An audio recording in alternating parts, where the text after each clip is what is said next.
Talk you through how to use the Google Classroom app to support your learning at home. I'm using an iPad, but this is similar for other devices that have the same functions as an iPad.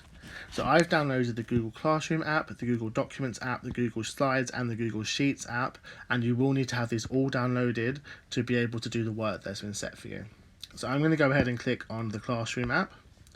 And I'm already logged in, so you can see I've already got access to classrooms that I've signed into. But if you haven't signed in yet, the password and email address has been sent to your Purple Mash account.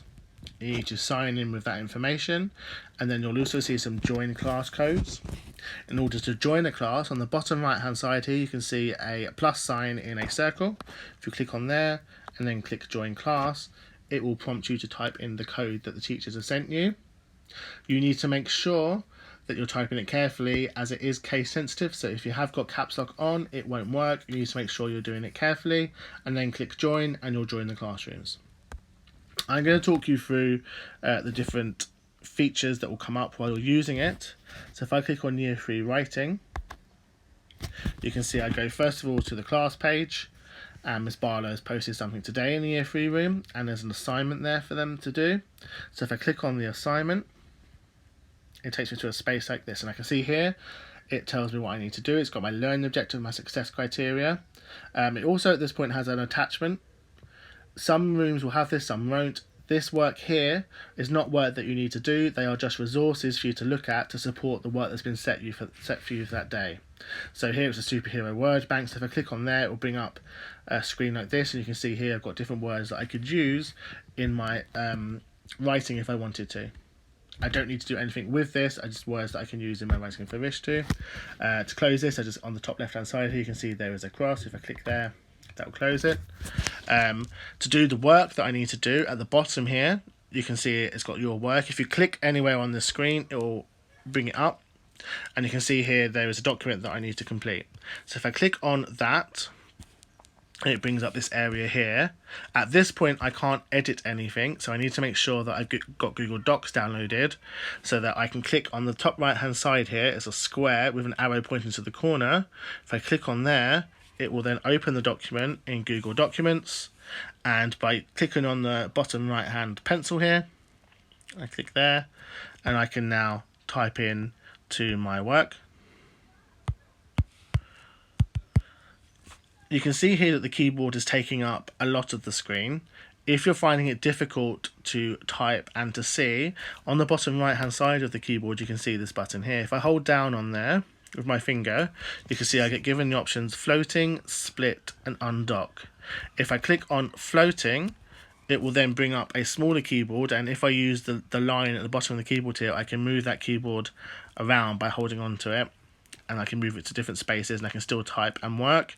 If I want to bring it back down, again I hold that line and drag it back down to the bottom, and it will bring it back for you. With Google, you do not need to save anything. It auto saves all of your work. So if you've finished your story, you just need to close the app with however you do that on your device. For me, I'm just going to click the home button and then go back into Classroom. On the left hand side, if I just press the cross here, I don't need to do anything more with that. So if I've finished my work and I want the teacher to then mark my work, I need to click the hand in option.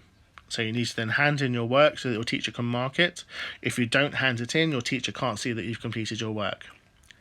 If you've started doing your story and you're stuck, you can see here that there's a private comments option. If I click on the private comments, I can then type something directly to the teacher that the teacher can respond to, and only the teacher can see that comment. If I've then finished, I've handed in my work.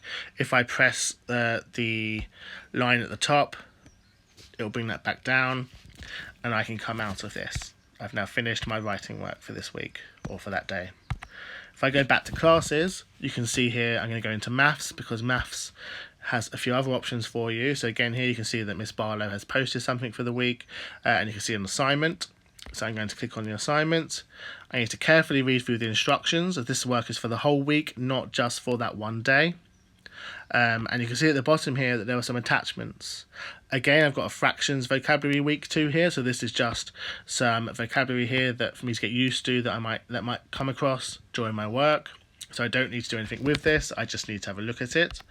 But with the maths, in all the year groups, you will see a link to a White Rose Maths. And this is got the access to the videos that I need to watch to teach you how to do the strategies to complete the work. So I will click on that, and it'll ask me what I want to open it with. I've got Chrome and Safari downloaded, but you may have a different application depending on what device you're using or preference you have. I'm going to open it with Chrome, and it will take me to an area here, and you can see here this is the White Rose website now, and then I can watch the videos of what I need to do. And then once I've watched the videos, I can close that, go back to Google Classroom, and again, as with writing, if you press the area at the bottom here, you can see I've got some worksheets here. If I click on one of the worksheets, you can see I've got the worksheet here, but I can't do anything at this point. Again, on the top right hand side, you've got that square with the arrow pointing to the corner. Click on that, and that will now open it in Google Slides. And this then will give me the options to do the editing that I need to do. And then again, as with the writing, there's no save option, it automatically saves as you do it. So I can just close that, go back to Google Classroom, close it again on here. And if I finished all of them, click hand in. But if I haven't finished them all, don't press hand in at this point, because you will hand in all of your worksheets rather than just the ones you've completed. So wait until you've completed all of those worksheets before pressing the hand in button. And again, here you've got the private comments area if you need to send a message to your teacher with any areas that you may be needing support with. And again, you come out and you can then see your other classes that you need to go into. I hope you find this helpful in helping you navigate Google Classroom. If you have any issues, please contact the teacher or the school, and we'll do our best to support you.